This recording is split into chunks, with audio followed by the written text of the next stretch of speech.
Good morning, everyone. Welcome to the panel on carbon print and non-till seeding system. I am Aapresid Carbon Network Coordinator, María Lourdes Manrique, a graduate in environmental sciences. For 7 years, she worked for the public sector, working in the third, fourth, and fifth biennial Argentinian report and the second NDC in the country. She was part of the Argentinian delegation at the UN Framework Convention on Climate Change in Transparency, Mitigation, and First World Balance. At PUMA, she is part of the R&D team.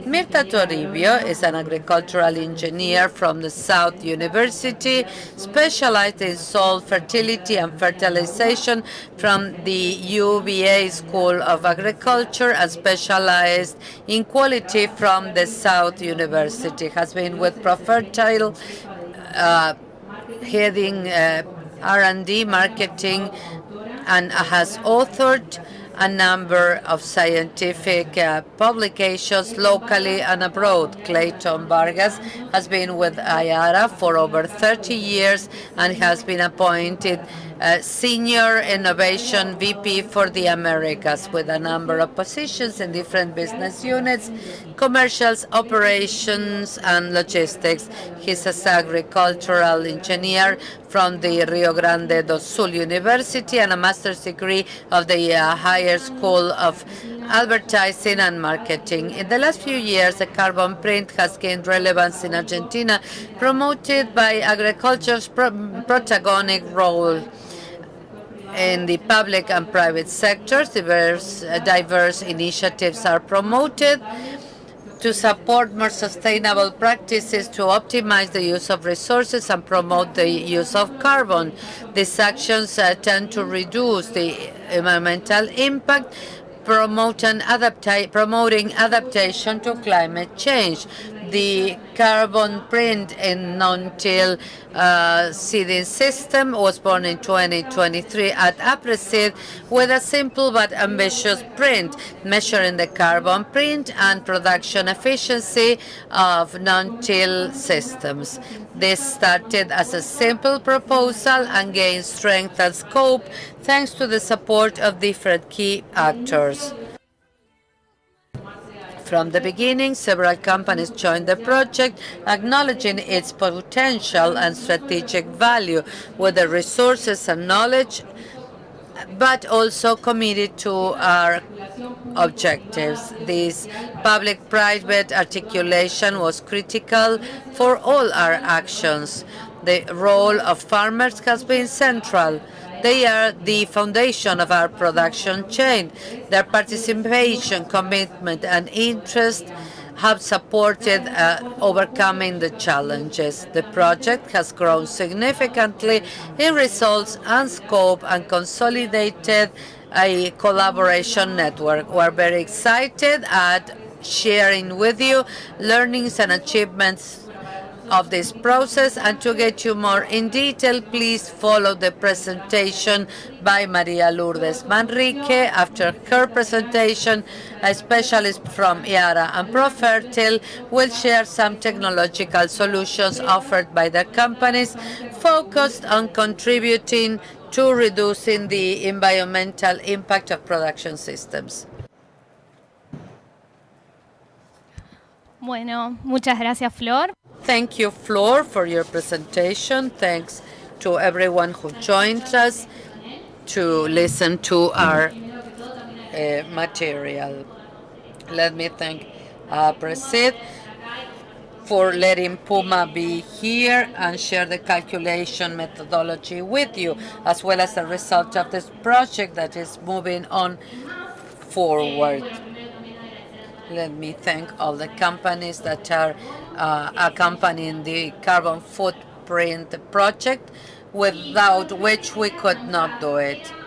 I would like to start by listing or telling you what the reasons are for the relevance of carbon footprint. Sometimes it's just a number, or is seen as just a number, just another indicator of production. But actually, there are many advantages in measuring carbon print. One of the first ones, and the easiest to think, is identifying profitable practices for improvement and improving decision making. Once estimated, we can get to know better the way to improve production in a manner that is not more expensive, and so it is profitable and improves decision making in our production. Another reason that we believe is by which it is important to do it, it's because it improves market access because regulations are more demanding. I was part of a couple of panels yesterday, and word is already out there for a number of years that international regulations are becoming more stringent, looking at what companies are doing to reduce environmental impact. Even when we don't yet have these demands locally, markets are starting to demand this. So starting with these carbon print estimates is anticipating future requirements from the domestic market as well. Associated to that, we believe that the relevance of measuring the carbon footprint is being a better position in the light of financial companies that may measure performance so as to access credit and production. And finally, and it's not less important, improving positions vis-a-vis consumers, because they are starting to see more and more what the environmental impact of that product is. So consumers are becoming key players in decision making on our production, and how to move forward in creating voluntary commitments also looked into by financial institutions, consumers, and we could anticipate regulations coming from the public sector that may demand commitment in the future. The purpose and the scope of this project to measure carbon print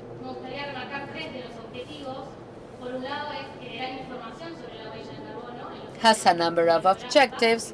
One is create information in non-till systems, and is quite variegated as to the regions and the crops where it's measured. Then you can identify the sources of emission and strategies of mitigation. We're going to look at details later.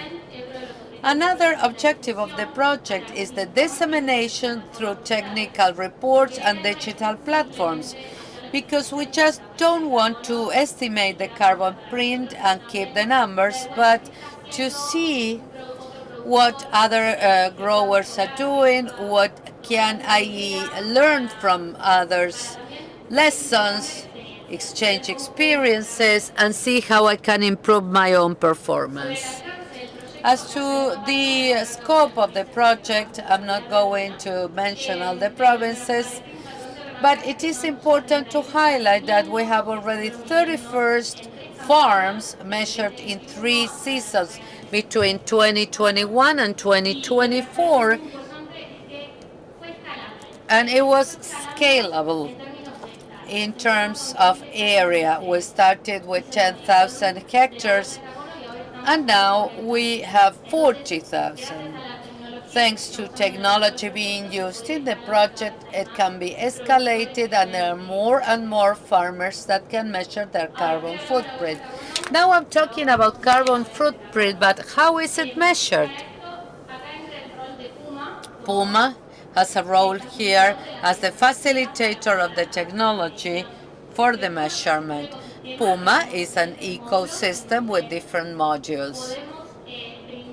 We can provide the farmer information about production, not just carbon print, but nitrogen efficiency, deforestation, biodiversity, and one of the indicators is the carbon print. At the Innovation and Development team, we want to estimate the carbon print in the best possible manner with the most updated tools. So we're all the time looking as to whether there are new ideas from the climate change panel of experts, if the EU has a new guideline. So we have an ecosystem to estimate the carbon print and for the farmers to have the best quality data and to make decisions in the best possible manner. The methodology shows that you have to multiply a data of item of activity times an emission factor. The first one can be amount of nitrogen applied, the area, the harvest amount, multiplied by an emission factor. And so we get how much nitrous oxide was emitted by the fertilizer applied, nitrogenated fertilizer. How much nitrous oxide has been emitted. This is very simplified because methodologies have certain parameters in the middle. We get that data item by emission, by source of emission, times activity data. So we want to reflect better what is going on in Argentina, in the countryside, within the framework of this project. So this carbon print is important because it needs to account for certain preparation criteria. This data has to be comparable with other years, consistency a long time, because the calculator needs to have an evolution to show a trend, to see my practices and their impact in the value of the carbon footprint. The methodology is transparent because our calculator was certified a short time ago by Control Union, for which reason we had to put together a procedure explaining the methodology for each source, the sources of emission, how we process activity data, so that it is transparent to those who need to see our calculations. It has the best accuracy number possible. It's not over or underestimated, and it's exhaustive because it includes all sources of emission you may find in farming a certain crop. What are the sources of emission? What are we calculating? Here you will see the sources that include the carbon footprint. Very briefly, they are by residue of the harvest, nitrous oxide, synthetic fertilizers, which is not just nitrogen, but the application of urea and calcium, the emissions from fuel, electric power used, emissions and absorptions of the carbon balance in the soil. Each of these sources include activity data provided by the farmer and emission data that we do so much for them to actually reflect what is going on in the field. We have identified the sources. Now, how to report them. Some of you will probably know the word reach.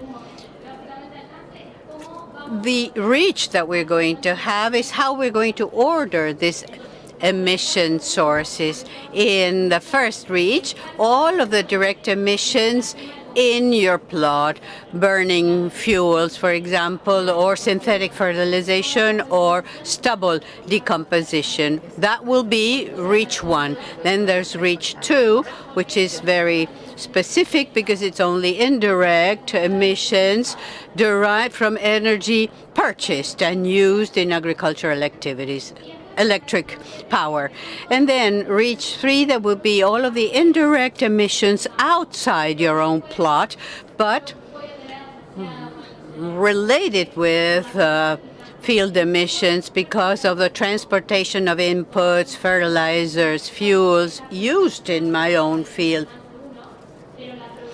I'll have it in reach 1 when I burn myself, but how indirectly it affects reach 3 is carbon print. Now, once I've estimated all of the above, I have to divide it by the number of products, and that will give me the carbon print.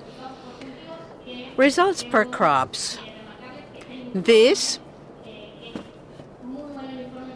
has been reported with an explanation of all of the methodology and disaggregated information per crop, per different factors, without the balance, the carbon balance from the soil, but the information is still there for you to access it.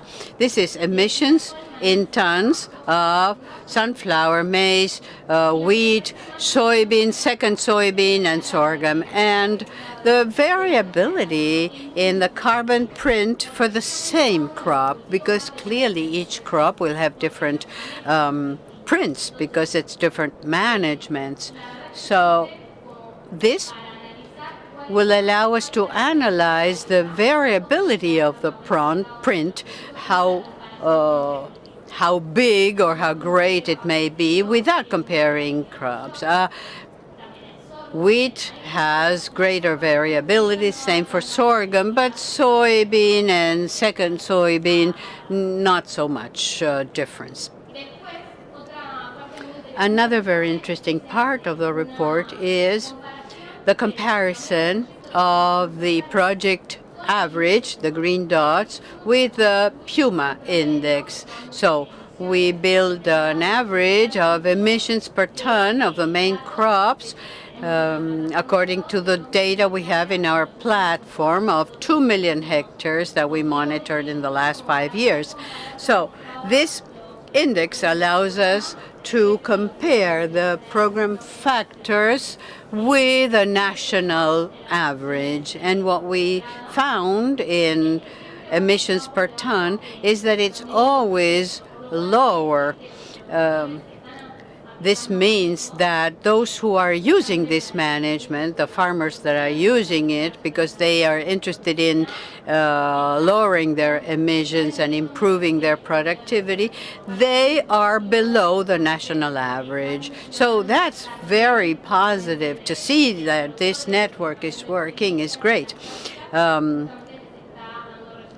Their practices are giving results.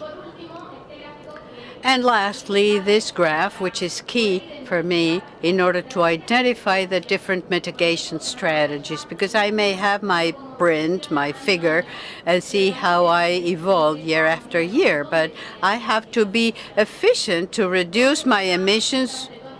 I need to decide where I will be cutting down my emissions, where my efforts should be aimed, and how the different sources will contribute depending on the crop. For wheat or for sorghum, I have fertilization emissions and the production of fertilizers. So I need to talk to my fertilizer vendor, what kind of fertilizer I'm going to use. The same for corn. Lots of emissions for fuel, like in soybean. So in my own crop, I can see what's the culprit, who's the culprit of my emissions, and decide what I can change in order to change what I'm observing. What kind of management will generate less or more crop yield. I can use the value carbon print it's not going to be just an indicator. I can bring it down to reality and improve. And finally, in closing, what's next? Well, keep measuring and keep adding more hectares, escalating, and also generating different inputs in 3 more years, which is how long the project will be up. In the first place, develop a map with the average carbon print for different regions and crops. We are doing that already, but we need to keep going and doing dissemination as well in digital publications, but also develop a map for the different regions with a minimum carbon print, one that can be attained, and then identifying associated practices. So this is my crop in my area, but if I look at my carbon print, can I really cut down on this? Is that realizable? And then what are the practices that will allow me to do that in my region? And this will be key to improving crop management. Thank you very much.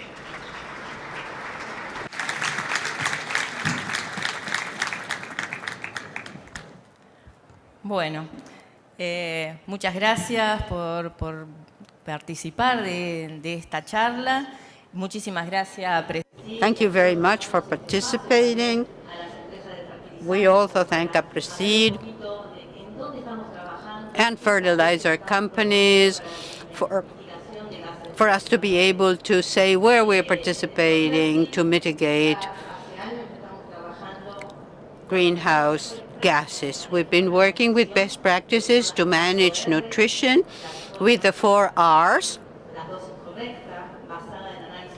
Right dose based on soil analysis, the manner and time for application of fertilizers, and the correct sources. For the last 15 years or even more, we have been selling N-Total Plus, urea with a urease inhibitor. Working with best practices for nutrition improves the efficiency and use of nutrients, decreasing yield gaps, so we are closer to the crop potential. We improve carbon use, sequestration as well, and yield, not only in air biomass, but also root biomass, so important for soil carbon. We decrease emissions, in particular of nitrous oxides, and also we adapt and mitigate according to climate change. Profertil started working back in 2020 on productive system sustainability. In 2020, we did an experience in order to determine total emissions of greenhouse gases in the corn testing network. We assessed total emissions in kilo and total carbon equivalent per hectare, and we based it on this network. It was 12 years at that time. The map shows the different areas where we tested. For determinations, we used different factors depending on whether it was direct or indirect nitrous oxide or nitrates and nitrification measurements, or also indirect for ammonia, indirect volatilization. We used the factors that I mentioned, and they are there in the graph, with a volatilization of urea of 16.2 and 6.2 for total N2. These dots we see clearly show that as we increase nitrogen, we increase total emissions of greenhouse gases. But as we move away from nitrogen doses, we start seeing the points more separated. In light green is total N, and the darker green is urea. So you see that there's total emission decrease by 21%. This is in theory. We did not measure at the time. On the other hand, as I was saying, we have lots of assays of nitrogen loss by volatilization. This is the map showing volatilization in different places, Salta, Tucumán, Rafaela. These are field tests that we carried. And in the picture, you see the trap used to determine the loss by volatilization of ammonia. So this is a number of tests that have been published now, and the map of our latest tests. The map shows a network that started back in 2020. We had lots of information on ammonia volatilization, but no direct measurement of nitrous oxide. So back in 2020, we started measuring the nitrous oxide influenced by local factors. We had been using TF1 factors with no local factors, but now we started taking local factors, factors that were scientifically published, to start seeing what we were really emitting with our crops. The graph illustrates the percentages of loss of NH3 and the reduction by 70% when we use the source ENE total plus, and also for urea. The dots show that the N total plus with urease works and decreases. This is an analysis from 2023. And also, this same percentage of 70% of nitrogen loss for volatilization applies also to urea. So every 10% of loss of urea due to volatilization, we lose 3% of nitrogen when using ENE total plus. This depends on local conditions, of course, because soils vary, climates vary, and we will find differences in the loss percentages. But when we have a volatilization loss, the inhibitor works 70%, and this has been proved. We started back then, but Dr. Nahuel Dioxical started working with INTA. These are very thorough tests to determine volatilization and direct nitrous oxide volatilization at 5 places, which he just mentioned. What we found for corn shows, firstly, emission factors of IPCC 10.1, calculated for 200 kilos of nitrogen per hectare, in corn, as I said. The other bars, the blue and yellow bars, is our averages in the last 2 years, the last 2 seasons. 2 seasons for Balcarce, Oliveros, and Salta, and 1 first season for Corrientes and Paraná. The network still goes on working, and we will add on to it. But clearly, there's an overestimation when we use IPCC factors like this. We find that nitrous oxide emissions were much lower than the 1% IPCC says. And for urea, 40 to 60% less than the IPCC says. And when we talk of AN total plus, it's 5 to 25% reduction. This is under volatilization conditions because the difference derives from this indirect measurement of nitrogen. Of course, we are publishing this as scientific papers in charge of our doctorants, a PhD,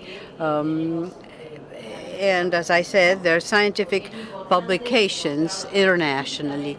And this has to be taken, can be taken only if in writing. The testing can be done by students, not major specialists. As I was saying, Nahuel Resicalvo, a PhD, is taking care of it, but there's other specialists in his group.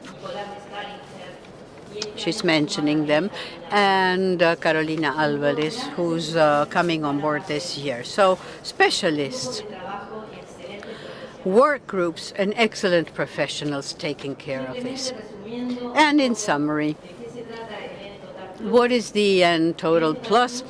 It's the best fertilizer in the market. It's stabilized, 2 active principles to inhibit urease, which gives more stability both for usage and stocking.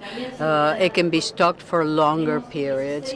And then the response also is analyzed. 16 years of positive response to the use of this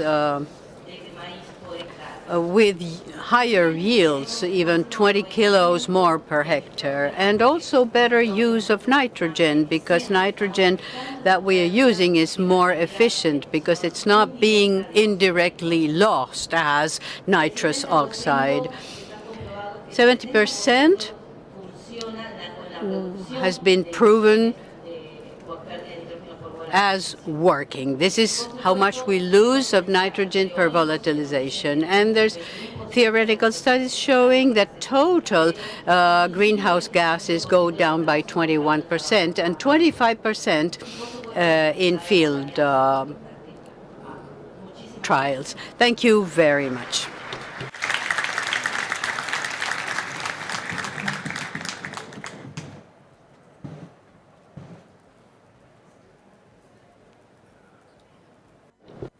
Bien, la presentación. Bueno, empiezo ahí pidiendo un poco de perdón. Let me get started by saying I apologize for my portuñol, but I'm sure you will understand me.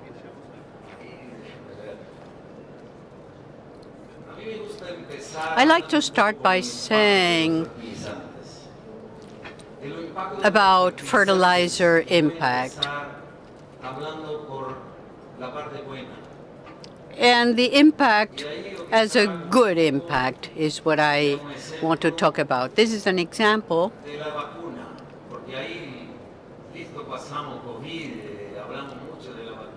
taking the COVID vaccine.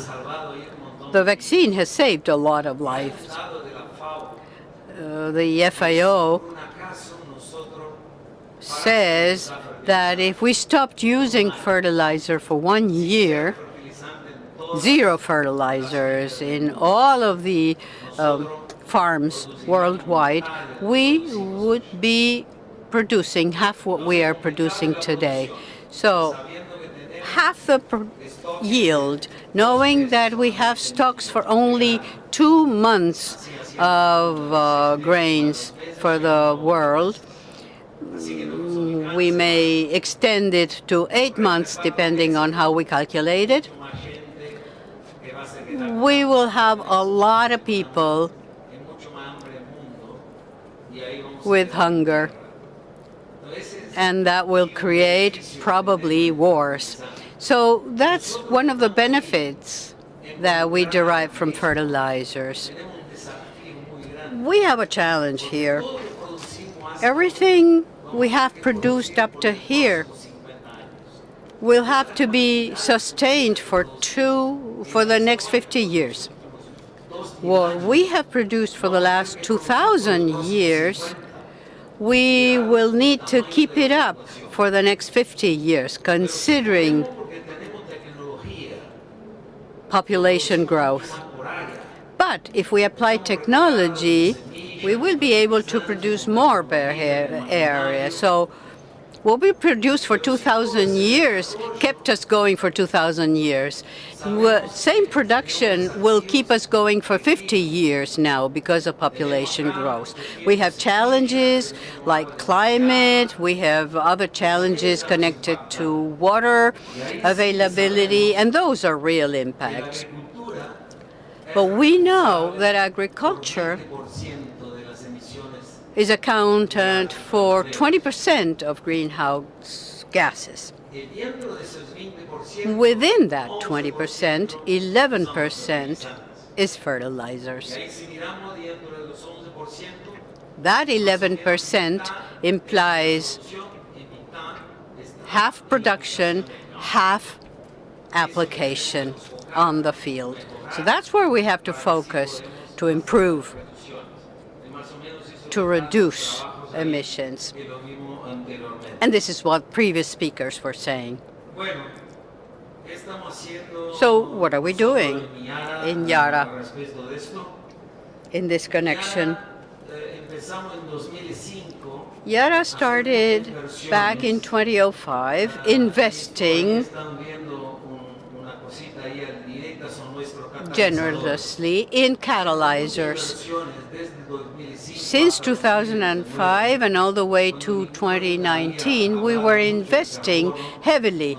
Nobody was speaking about carbon at the time, but we were already investing in our plants.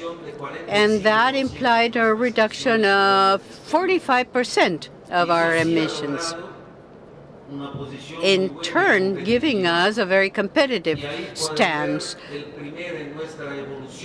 This is our original evolution. Our first advantage today is that our nitrate portfolio, nitrate has low emission in the fields. The other percentage is accounted for by production. So in the field, we're low with that. But in our plant, we're also low thanks to the use of our catalyzers.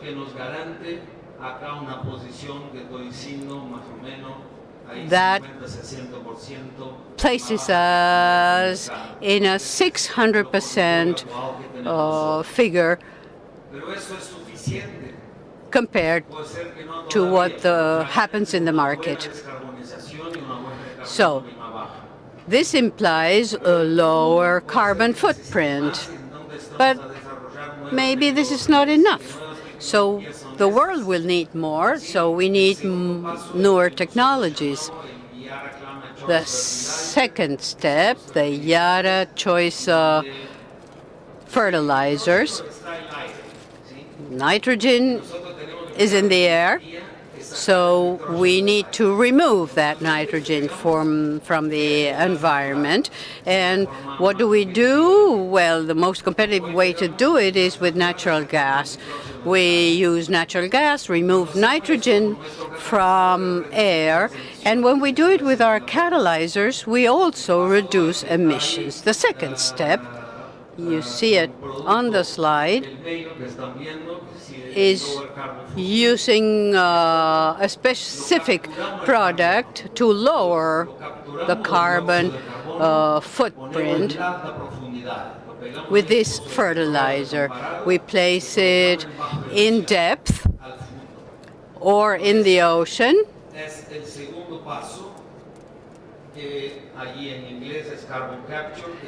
And that is what we call carbon capture, a second decarbonization process where we are also competitive by using natural gas and removing nitrogen from it. Of course, it required an investment. It will require an extra investment. And the third step is where we convert the energy source, and we no longer use natural gas.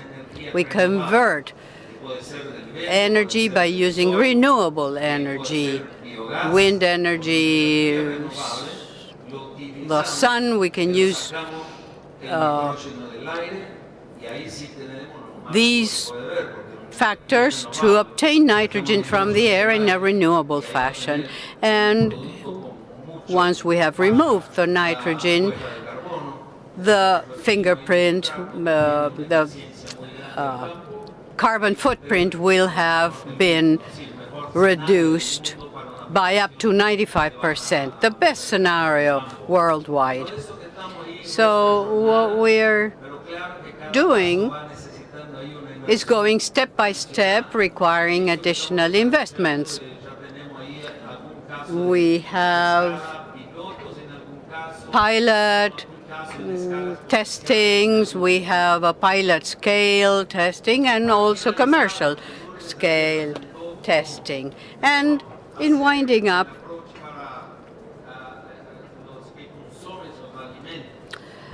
considering consumers of our food, the example here shows the potential reduction from 35 to 95% of carbon fertilizers, depending on how much we can reduce the carbon footprint.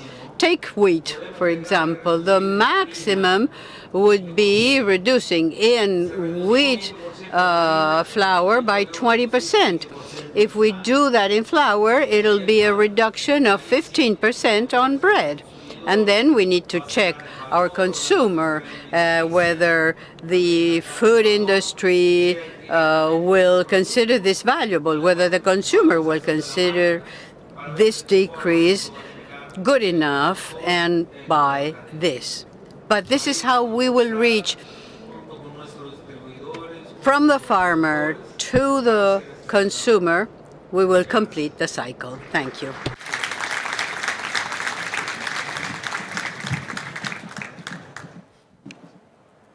Bueno, buenísimo. Muchísimas gracias. Thank you very much.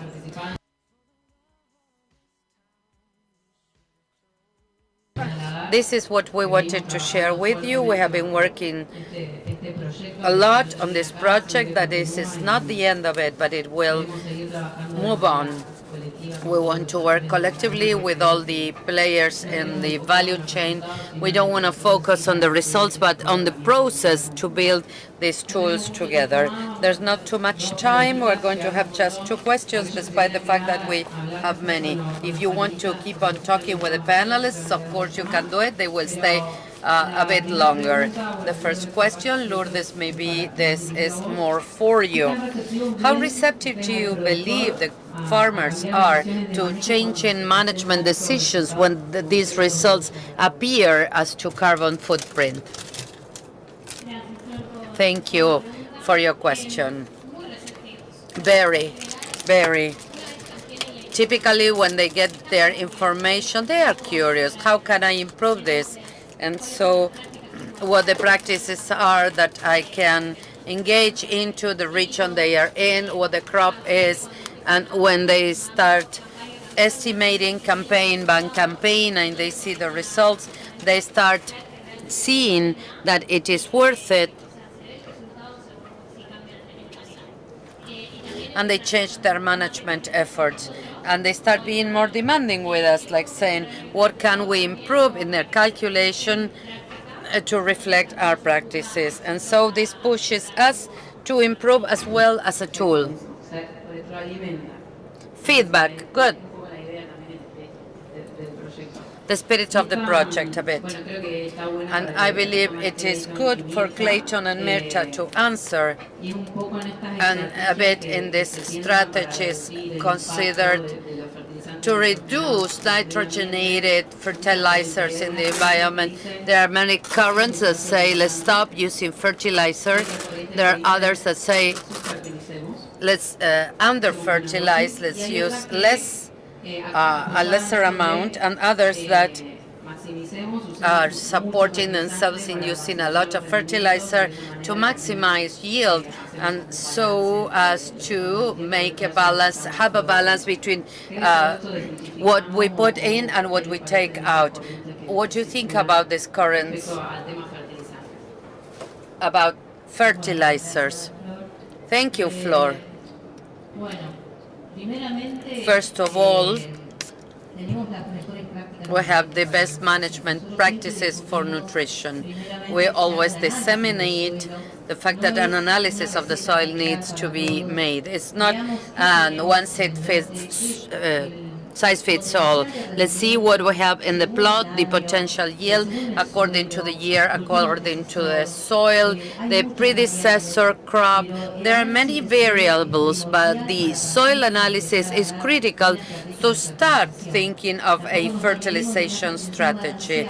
But it needs to be balanced. We know that there is positive interaction between nutrients, and we need to think of all the nutrients that are used and needed. To that end, we need to work together. The farmer has many tools to base his fertilization strategy on. It doesn't make sense to reduce the doses because we need to think of what the crop needs, the potential needs, the biggest efficiency in water. We need to be effective and efficient. Therefore, taking into account nutrient dose is critical to reach the right levels. Farmers have many tools. They need to sit down and look at them, look for them, follow the crop to see whether the amount of nutrients was correct, whether they did the fertilization method to be used for each crop. I believe that these ideas of reducing the doses to benefit the environment are useless if a criterion, the right criterion, is not applied. Each crop is special. Farmers know their soils, their plots, their potential productions, so it's the best or good management practice is the secret, 100%. Efficiency is the main question. We need to focus on efficiency. And I always compare when I get this question, when I am at a meeting talking to people, it's easy to make a comparison when you compare a house with a building. Because you have one family living in one house, and in a building you can have many people. You take that building away, and you need a lot more surface area. So if we take this parcel away, we will need a larger area. So we need a better yield from this area, surface area. So the footprint per kilogram of grain or per surface area is what we need to measure. Because we need to feed people, and we will need a larger surface area and fell more trees if we don't use the best practices. Thank you very much for being with us.